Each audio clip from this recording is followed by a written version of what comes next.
There's a small triangle of grass in Birchington-on-Sea that lots of people walk by without much of a second glance. As far as I can see, there's no proper sign there that explains it. This small piece of land is owned by Birchington Parish Council. But here's something many people don't know. Its origins go back over 400 years. This small piece of land was actually the payslip whose job was to do nothing more than drag dogs out of All Saints Church during services in Birchington.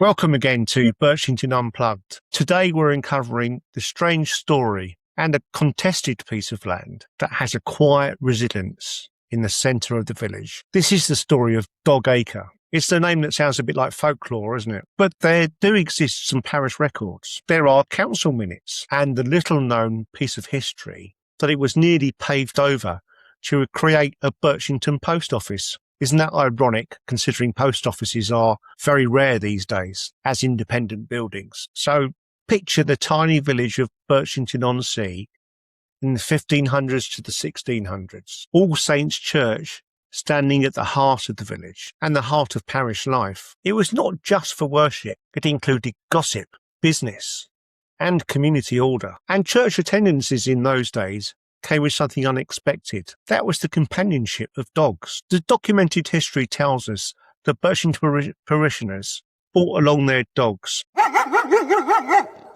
barking, fighting and chasing, this happening during church services between the pews. It wasn't a minor nuisance, it was utterly disruptive, and it turned out that parishes across England with the same problem created an official role to deal with it. That role was named the dog whipper. Imagine a sturdy gentleman holding wooden tongs, and his job was to clamp the offending dog round the neck.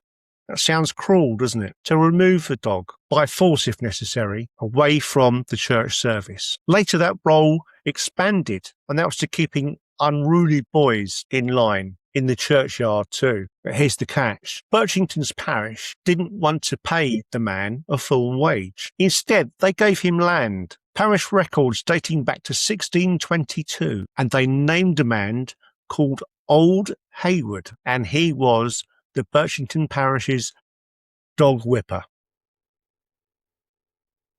So here you have the interesting Dog Acre in Birchington. It's a small piece of land with an interesting bit of history, shall we say.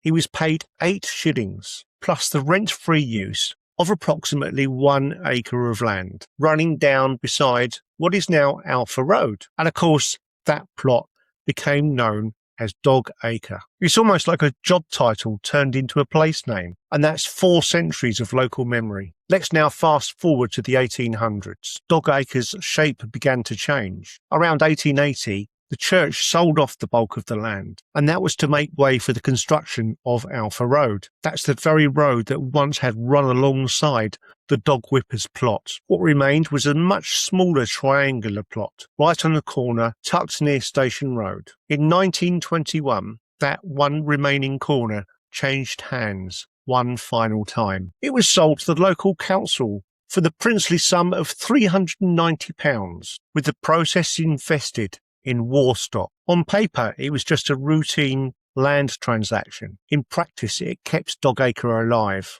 particularly as a public space, rather than letting it vanish into some kind of private development. But then the real test came 50 years later. In June 1975, a major development was proposed. If that proposal had gone ahead, it would have erased Dog Acre forever. It was proposed to be a main post office directly on the green. Local residents didn't accept this quietly. They organised and they campaigned and they gathered 1,200 signatures, and that was for a petition to stop the plan. Those sort of campaigns are still relevant to this day, especially when we consider the development of additional houses on the edge of Birchington, and also the work of the current Thanet Trust Association in campaigning to stop that land being built on, specifically because that land is held in trust. Returning to the story of Dog Acre, well, the application to build on the land was unanimously rejected. So Dog Acre survived. That was not through official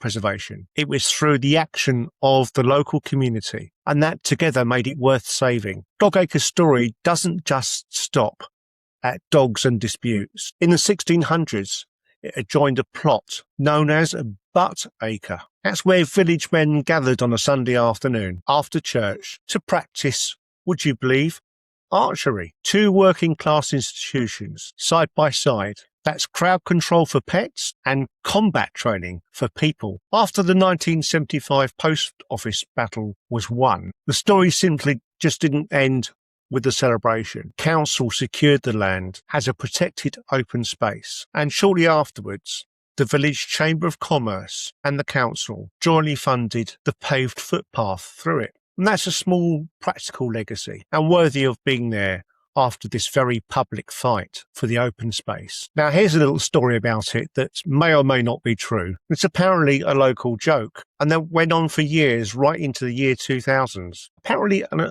ornate new lamppost was installed in the centre of Dog Acre, but it was allegedly never connected. No power, no bulb, just a decorative post standing sentry over the green. And apparently it's one of Birchington's longest running in-jokes. Of course, this may or may not be true. I've tried to find that lamppost. There is one there, but it does appear to be a powered lamppost. So I'm a little bit unsure on that story. More recently, another rumour has circulated locally, and that is that Dog Acre was offered a royal commemorative plaque, and it was turned down. Like most good rumours, there's apparently a kernel of truth here. Following the coronation of King Charles III, a proposal was put forward to install an official coronation plaque right there on Dog Acre. Apparently, a formal request was even submitted through royal correspondence channels, and that was to honour the new king with a marker on the site. Now, this must have been long before I became a parish councillor in Birchington, but apparently during parish discussions, the decision was made not to proceed. The proposal was quietly taken off the council's action log, and apparently there's no further explanation or ceremony. Instead of a plaque, the community's energy shifted towards something more functional, and that is a new notice board, as well as some decorative tree lighting. And of course, there is also the knitted jackets that go round the trees. These are small everyday enhancements to the area. It's given to a space that's always mattered more for what happens on it than what's written about it. So, there's no plaque, there's no official marker. It's a triangle of grass. It has a nice little war memorial plaque, a nice iron wrought bench to commemorate those that died during the wars. Of course, that 400-year history. There is parish duty, archery practice, land disputes, a community petition, and apparently one famous useless lamppost. Oh, I'm not sure about that. Perhaps anyone that's watching this can update me with this story if they know a bit more. So Dog Acre's never been really a grand piece of land, but it was fought for twice, and that was by ordinary everyday people, and it's definitely a green space worth keeping. All the way through the year, events are held on this little piece of land. Currently, there's a farmer's market. This year, 2026, there was a scarecrow event. There's been occasions when there's been a stage created with performances by singers and dancers, all to entertain the people of Birchington. And of course, this piece of land is quite close to the village centre. As far as I'm concerned, this little triangle piece of land, which I've recognised all the way through my life of living in Birchington, somewhere rather special, is part of the personality of Birchington-on-Sea. In recent years, the pathway through has been upgraded, has included more benches. It's a nice place to sit quietly and watch the village life go by. So this has been another episode of Birchington Unplugged. It's this corner of this village that has plenty of historical stories worth telling. If you like this, please get in touch with me. Leave some comments below. I love digging into the archives of this area. It's really fascinating. And I know there are many, many stories to come. Until next time, bye for now.